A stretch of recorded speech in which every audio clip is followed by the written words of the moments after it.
Para muchos, un héroe perfecto, pero incluso los héroes cometen errores.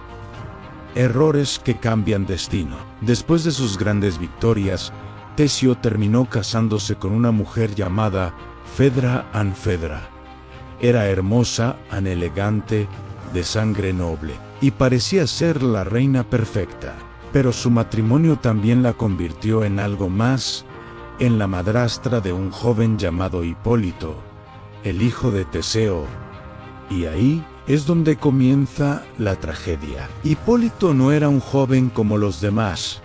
Era fuerte. A veces pensamos que las guerras más peligrosas comienzan con ejércitos, con espadas, con dioses enfrentándose en el cielo. Pero no siempre es así. Hay guerras, mucho más silenciosas.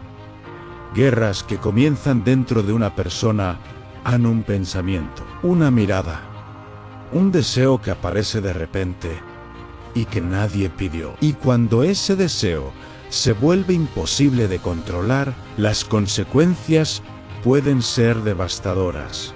Familias destruidas, mentiras, traiciones, carosciere. Y en algunos casos, muertes, porque cuando los dioses caminaban entre los hombres, las tragedias más oscuras no siempre comenzaban con guerras. A veces comenzaban con algo mucho más simple, el amor o peor aún, un amor prohibido. Esta es la historia de una mujer que se enamoró del hombre equivocado. Un deseo que jamás debió existir. Un secreto que terminó provocando una acusación terrible y la muerte de un hombre inocente. Una tragedia que involucró a dioses, a un rey poderoso y a un joven que jamás imaginó que su destino estaba siendo decidido desde el Olimpo. El nombre de esa mujer era Fedra y el hombre que destruiría su vida se llamaba Hipólito, su propio hijastro. Para entender esta historia, tenemos que hablar primero de un hombre, un héroe, un rey que había ganado fama en toda Grecia.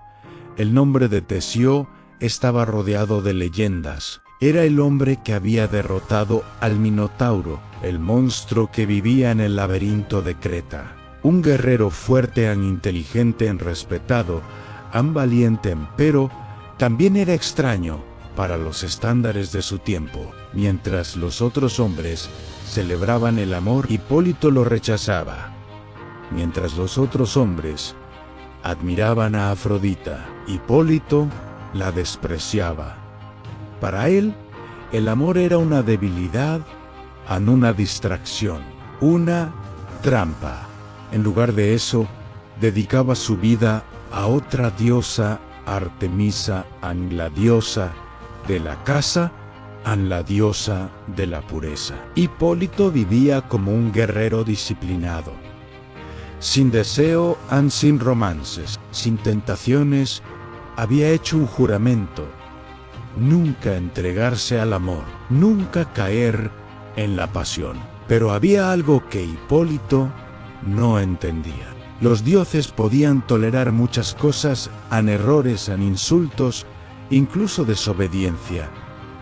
Pero había algo que jamás perdonaban: ser ignorados y mucho menos ser despreciados. Afrodita observaba todo desde el Olimpo en silencio, pero dentro de ella crecía algo peligroso: orgullo, herido en rabia, humillación, y entonces tomó una decisión. No destruiría a Hipólito con rayos, no enviaría tormentas a Afrodita.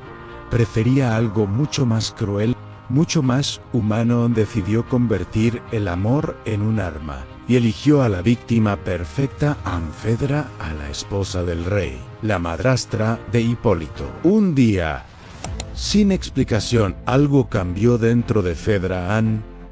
Al principio fue solo una sensación extraña, un pensamiento incómodo, una mirada que duraba más de lo normal, pero poco a poco, ese pensamiento comenzó a crecer, un deseo que la aterraba, porque ese deseo tenía un nombre en Hipólito, el hijo de su esposo, su propio hijastro. Fedra lo sabía. Sabía que aquello era un pecado. Intentó ignorarlo. Intentó resistirse.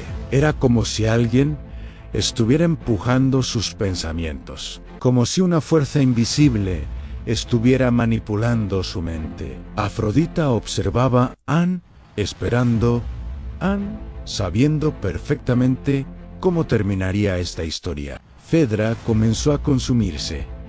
Dormía mal, hablaba poco. Su secreto fue descubierto por una de sus sirvientas. Pero cuando Hipólito escuchó la verdad, su reacción fue inmediata, en rabia, en indignación, en rechazo. Aquello era una ofensa. Fedra comprendió algo horrible. Si ese secreto se hacía público, su vida estaba acabada. Su honor, su reputación. En esa carta, acusó a Hipólito. Lo acusó de intentar deshonrarla. Después de escribir esas palabras, Fedra se quitó la vida. Cuando el rey Teseo regresó, encontró el cuerpo de su esposa y la carta. Algo dentro de él se rompió, en rabia, en traición. Teseo pidió la muerte de su propio hijo al dios Poseidón. Sin escucharlo, solo pidió justicia. Mientras Hipólito viajaba, algo emergió del mar. Un monstruo enviado por Poseidón. El carro perdió el control. Hipólito fue arrastrado violentamente contra las rocas. Su cuerpo destrozado, murió un hombre inocente. Solo después, la verdad salió a la luz. Teseo descubrió la mentira y la manipulación de Afrodita, pero ya era tarde. Lo inquietante es que esta tragedia sigue repitiéndose. Tal vez no con dioses, pero sí con las mismas emociones humanas. ¿Cuántas tragedias actuales comienzan igual? Un deseo prohibido, una traición que destruye una familia. En pleno siglo XXI, las noticias están llenas de personas que arruinan su vida por una pasión que no supieron controlar. Como Teseo, personas que juzgan sin escuchar, que condenan sin preguntar. Decisiones irreversibles tomadas por orgullo. Las historias griegas eran advertencias, reflejos de lo que somos capaces cuando las emociones gobiernan nuestras decisiones. Seguimos amando, equivocándonos y destruyendo lo que queremos, exactamente igual que en las antiguas tragedias. Las historias del Olimpo no hablan solo del pasado, hablan de nosotros, de cómo un solo momento puede cambiarlo todo. Pero esta no es la única tragedia oscura. En el próximo episodio, hablaremos de la venganza más brutal, Medea. Una madre capaz de cometer un acto imposible de comprender. La mujer que convirtió el amor en destrucción. Prepárate para descubrir por qué el amor puede ser mucho más peligroso que cualquier guerra.